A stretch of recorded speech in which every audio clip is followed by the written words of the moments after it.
Okay. Hi, Megan Lauren. Hi, me. Please tell me a little bit about your project and why you think it's important. Yeah, so our project was for ENG 392, which is an independent study course.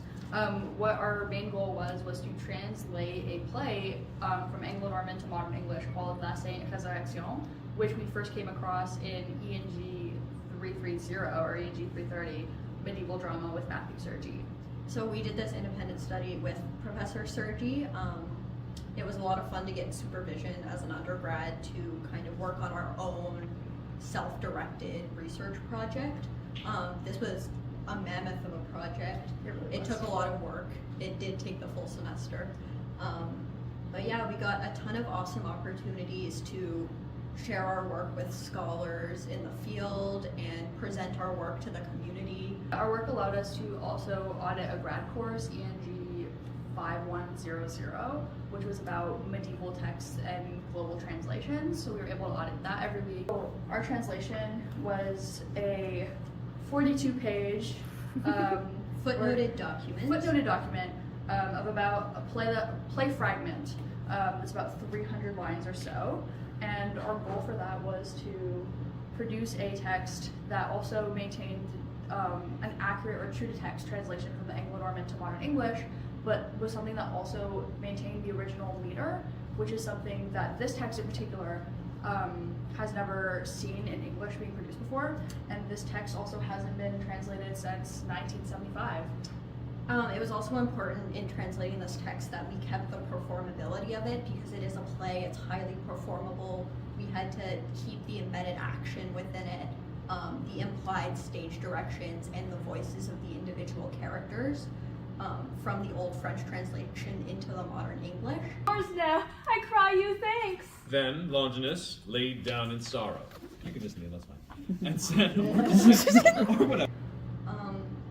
Yeah, and like Meg said, this is super important because the last translation was done in the 1970s by someone whose field was not in Old French drama, so there was a bit of bias when translating this before, and we were kind of trying to correct some of the other translators' bias, but obviously that inserted some of our biases into this as well. So on a personal level, I think this allowed us to see how our biases as translators affected our work. Ultimately, we talked a lot with our supervisor about translator visibility, and so we wanted to make sure that all of the actions that we took within our translations were properly documented. So in this edition that I have here, we have, again, it's a 42-page document, so 42. This is a facing translation. Yes, we have a facing translation, so English on one side, French on the other, and there are 268 footnotes in this 42-page facing translation.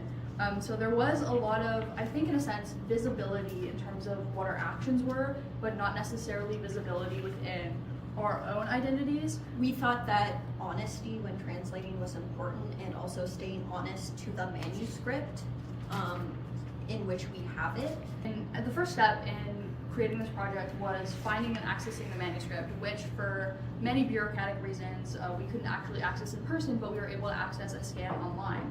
And so we took that, and we have a lovely facsimile from the Gallica database of the Bibliothèque Nationale Française in France. So this is a scan of the original manuscript. So we transcribed this with the help of other transcriptions, and we created some of our opinions on the play based on how this manuscript was written. So in this way, it kind of allowed us to add more of a manuscript studies, medieval studies angle onto this primarily English project. Yes. As well, what we did was we made sure, and this was the first time that we've seen this on the text, was that the meter remained the same. So the syllables, well, French syllables are quite different, and French rhyme is quite different than English. So we did our best to make sure that the malleability of the French can still be perceived in our English version. So the English and the French should line up in terms of their syllabic meter, and we're currently working on a revised edition of this initial run through, where we're going to be trying to preserve more of the original rhymes. When we first read the 1975 edition of this text, or the version of the text that was assigned in ENG 330, it kind of fell flat on the page, and it was not a living text. And so our goal was to make this a text that was living, and not necessarily by changing anything, but just by bringing out the in the text, and so helping change a sort of understanding of medieval literature as something that is dry and flat and doesn't read well, and turning it into something that reads well and is also funny. So with this translation that we were able to produce, one of the stipulations in our independent study was that this would be presented at the Jackman Humanities Institute's Medieval World Drama Working Group. So today we just presented this to the group and it received a ton of great feedback. It was great to hear it said out loud with a bunch of different speakers playing a part. It really brought the medieval text alive, as Meg said was our purpose in doing this. Longinus is Angie. Who's Joseph? Wait, can I call Nicodemus? You can call him Nicodemus. Thank Can I you. be Pilate? Just don't call him late for dinner.